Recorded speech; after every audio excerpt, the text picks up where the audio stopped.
I saw an interview with Mr. C. Cha-Cha Slide? Who's Mr. C? Mr. C, he was on Mano's podcast, and he said that he likes to sleep with transgender people. Transgender people. Yeah. A lot of people are giving him praise for that interview because he was pretty politically incorrect with the terminology that he used, but they were happy that the conversation was had. Yeah. And it was, they're saying he may have been using the wrong terminology and things like that, but it's not like he clearly explained, like, I do like sleeping with these people, whatever. But they were more saying that nobody corrected his language. Because they didn't know, right? Those people I don't think people knew. They're willfully ignorant on what you call transgender people. So do you think that it's more important that the conversation is had or how the conversation is had? Both. You need to be knowledgeable about what you're talking about. But I think people like to be seen.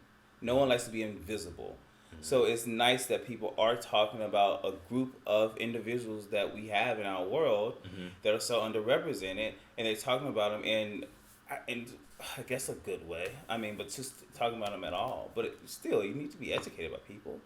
Well, I mean, the thing is, we're not all on the same page. Because if somebody asks me about trans you better say it right. You live with me. I still be getting things wrong. Like, I don't know. Like, I still have so many questions. Yeah. That if I had a conversation with somebody, they would be like, you should know this already. And I'm like, I'm sorry, I don't, but I am willing to learn. But I noticed that there's so much hate that came towards his way because he didn't say the correct words, or he didn't express it in a way that was most accepted. So I just figured I'd ask, is it more important that the conversation is just had versus, hey, he didn't say it the way that we like to hear it? I answered. Didn't I answer? He answered. I mean, I think that it depends on what the ultimate goal is. So a conversation needs to be had, and it has to be, like, I guess it's intent, right? So if somebody is maybe using the wrong terminology but is open to learning and open to being corrected and is, like, doing it in a way of trying to educate themselves, I think there has to be a space for that to be had. Because it is new to I think the masses, people that aren't living in that lifestyle or maybe don't even understand it. You're gonna make mistakes just out of ignorance. Yeah. But if you're gonna get punished, if you get attacked for saying things the wrong way, it's just gonna push it underground, and nobody's gonna learn because they're gonna be afraid that if they say the wrong thing or they're gonna be judged based off of their ignorance, then it's easier just not to learn. Yeah, you could be right, because the ultimate truth would be that people would not want to learn, but they would also just not want to talk about it. I think it's just a cop out. I think stop being little bitches and learn better, do better. But like you teach yourself. So like you go online, you read books, you understand. But that doesn't necessarily mean that you're gonna learn. So here's the thing: like I actually when I was living in Philly, I met a trans woman, and I had a conversation because I was very intrigued at because I never had an opportunity to have a conversation with somebody, and she was telling me that even though I was saying the wrong terms or I was asking questions that maybe weren't politically correct, she was like, some people come at me the same way, but with you, I know you're coming from a good space, like you're trying to learn, so I'm not offended by what you're asking. But she's like, other people that are just trying to poke fun at me or aren't genuine the way you're being genuine, it would offend me. And I was like, thank you, because I really want to learn. Was she a stranger to you, or? It was somebody that it was just somebody that was in conversation with. Yeah. I think it's A lot of thing about the trans community, even for me, because I'm gay, I'm not trans, but I have to learn a lot about trans people because they are part of our world, not just in the LGBTQI plus community, but because I had friends who was transitioning, was trans, so I took it upon myself to watch documentaries that was about it. I put it on myself to read different articles about it, go on Google, it's like all of this stuff to teach myself, because I know how it feels when someone talks to me about being black or racism and how to teach them and have all these questions and that they can go and just learn for themselves. So it's good if you really are interested in learning more about the trans community from just kind of a in-person thing, not to treat people like they are science objects or whatever, you know what I'm trying to say, but to go in there and become a part of the community, because I think it's important for us to teach ourselves what we want to know because it's there and it's available, and to be afraid that someone is going to call us out for doing something that we could have taken 10 minutes to learn. I think it's ridiculous, and say, oh, well, I'm just not going to learn it anyway. It's like, why? Well, here's the thing, though. Learning things requires interest. Yeah. So if I as a person am coming towards something and I've never thought about it, I've never been interested about it, it's never been a part of my life, and I get into a situation where I'm having that conversation with somebody, I can't nobody can fault you for where you are. But would you go to that person, to a stranger, or would you come to somebody like me? Would you take that in and then come to ask your friend who is probably closer to it? You never know what situation you might have. I mean, if you got drinks and stuff and all that stuff is happening, then I think it's... You might not even know you're being insensitive. Like, say, for example, do you know a lot of Indian people? Like, people from India? Not a lot, no. Okay, so you probably haven't done a lot of research into the culture and stuff like that. So maybe in conversation, maybe you say something that is offensive to an Indian person. How could I blame you if you've never like, your intention might not be to your intention might not be to offend. It might just be out of just ignorance. Ignorance shouldn't have a negative connotation. It's just, I don't know. And then when I educate you because I'm here, or maybe it offended me, most likely, just from what I know about you right now, you'd probably be like, oh, I'm sorry, I didn't mean to say and that. I'll go home and learn about it. Or you could ask a question. Or you could ask a question and be like, hey, maybe you're intrigued, and now I want to learn a little bit more about your culture and why that is the way that it is. I don't think that's a wrong thing, right? I'm not saying that it's wrong, but I'm just saying... I don't think it should just be like, you need to learn it on your own. I think we should, as people, should be open to having these conversations. Yeah, no matter what point you're at. Yeah. In this absolutely. As long as you have good intentions. True. And the people that are being like a bigot about it, that is them. But I'm saying, I think most people would be open to learning if it could be a civilized conversation. I think civilized conversations are hard to have in this climate, or are less and less,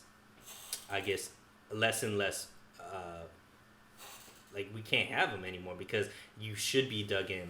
You have to pick a side. No, it could be just I want to learn. I'm if I don't know, the best person to learn from is somebody that's in that situation.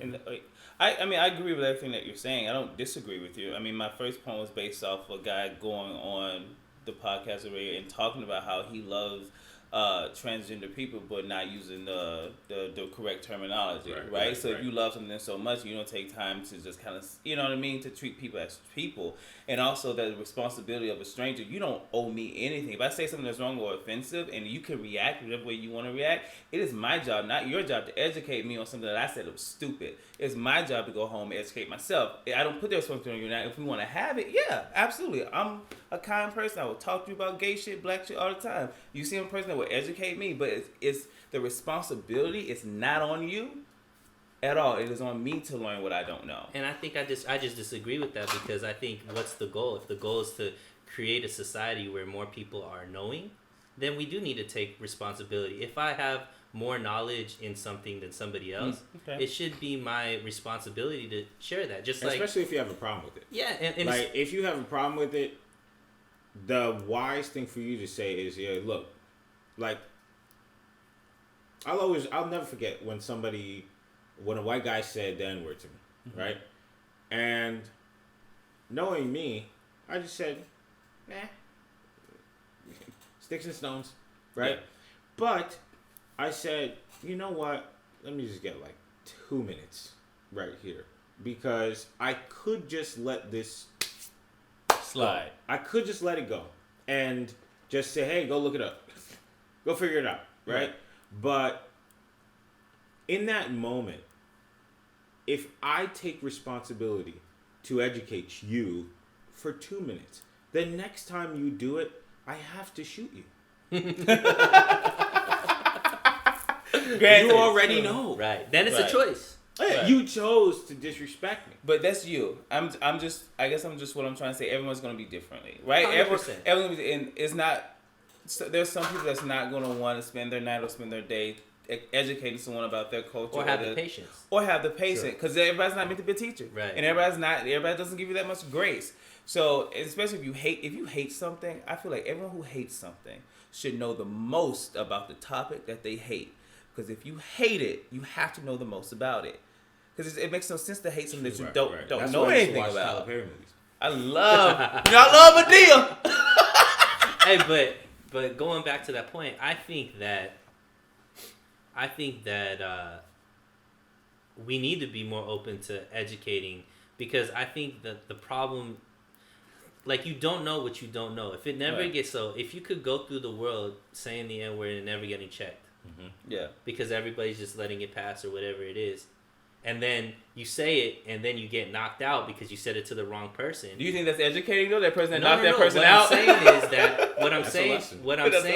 What I'm saying is that this person, and that's like a bad example, because most of the time, like, you should know at this point because it's so. But I'm just saying, like, just use that. Let's say this person didn't know that, saying that, because they've said it to so many people and they've been getting a pass. It does happen still. Sometimes. Yeah, all the time. Well, I mean, you look at that now. There's an argument with like Latin people, Dominican, like, that are saying it in rap songs, like Cardi B, Tekashi, all this kind of stuff, and they seem like they're cool. But then there's people that are like, you shouldn't say. But whatever the case may be, like, if I never bring it, like, say you say something that offends me or my culture, and I don't say something, how am I going to expect you to go learn it if you never know it's the wrong thing, right? So we have to bring it up in a certain sense. Maybe we don't sit here and take the time, but we have to acknowledge that, hey, look, you shouldn't be saying stuff like that. It's very offensive. Because whether that person wants to go learn it or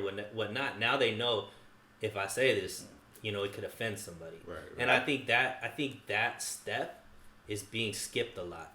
I think you should definitely say something. I think you should stand up for yourself and defend who you are and your culture. So would you say maybe there's a little bit of responsibility on the person, that at least to, like, acknowledge, at least to make it known that, hey, this is something I think the more of the responsibility is standing up for themselves. Okay. And not letting people talk to you any type of way. But the idea that because I'm black, I have to educate you about the shit that you're doing, I don't like having that responsibility. If you say something out of pocket and I know that it's wrong, and I know that it's rude or offensive, trust me, I'm gonna let you know. Either with my hands. But there have been plenty of times that white people have said the N-word around me, and I just kind of keep it pushing. But there's some black folks that it doesn't bother them, and it's not a universal thing for all black people. No, because the thing is, like, it doesn't bother me to the core. Yeah. But I hear it, and it doesn't necessarily bother me to hear it. I just say, damn, you have no respect for me. And that's the thing. People have every right to behave and act the way that they want to act, and you have every right to respond the way you want to. They can say that to you. You can cut that person out and say, hey, you know what? I ain't got to do that. I know the type of person that they are. Mm-hmm. Right? Yeah, and that's your responsibility. You know what I mean? And now you must die. You ain't a people corrector. You can't. You can't build people, especially grown folks. I think I'm a little bit more understanding of assholes and ignorance. Mm-hmm. Yeah. I love assholes. Let me tell you, I have a different relationship with assholes than you do, but no. What I'm saying is, like, I think a lot of people are triggered by racism in a different way that I'm not. Yeah. Like, I've been called racist terms. I used to do door-to-door sales. Facts. And I knock on people's doors that I've been called terrorist before. I've been called a bunch of things, and it never affected me because I'm just like, you're ignorant and you're an asshole. That's a you problem. That's not a me problem. Mm-hmm. And so like, sounds like they're choosing to be that way too. Or it's always a choice. It's always a choice. What I mean? It's not their diabetes. And if you know what I'm talking about. But I'm saying like that's just a form of being an asshole. Like you could be a non-racist asshole too, and just and be all that. So like to me, an asshole is just an asshole. So I think that's why I'm a little more understanding with like, hey, if you really want to learn why like people think you're a certain way because you said this, like here's the knowledge, at least from my experience, kind of thing. And that's the beauty of it, because we need. I don't think putting responsibility on everybody is a thing, but we do need all sorts of people to be able to respond. There's people that are patient, and people like you. There's people like you. There's people like me that's going to deal with all these situations in so many different ways. Mm-hmm. And I think that is important in learning. Different things, because we all have the capacity to be good, we have the capacity to be bad, we have the capacity to be very smart and be very stupid with a lot of different things. Mm-hmm. So we all understand that we all have this way about us. We'll give everybody much more grace. Sure. Yeah. I just think we need to normalize conversation again, because I think like something that we're doing right now, I think is extremely positive. Yeah. You know, because I think if you take a snippet of maybe something I've said earlier, or something anybody said, maybe you could get you might think you know a certain thing about me, but then through conversation, maybe you get a better understanding of where I'm coming from, or I get a better understanding of where you're coming from. I just think that doesn't happen that very often. Do you guys have... It's true. I know, and like, Peter what... Dinklage is gonna fight me. when I go to a lot of parties, because I mean, back before COVID, pre-COVID, when I go to a lot of house parties... You're still going to parties. No, I'm not. Shut up. We do get into a lot of different conversations. That's why I like to go, because you'll be there, you'll be talking all night, having meaningful, deep-ass conversations with people. And it happens, I think for me, almost before COVID, every weekend. I don't know. But I go to, I guess, more gay-based parties. There was like, you know, and it's a mixed group, but maybe just the gays just love to chat and talk. But we always it could be what you attract to, talking about something deep. Yeah. Maybe it's the vibe you're setting too. Yeah, you could have it written on your forehead. No, it's just calm. He just jacked off and rubbed it on me like simple. What a nasty. All right, so the last thing I want to tell you guys is about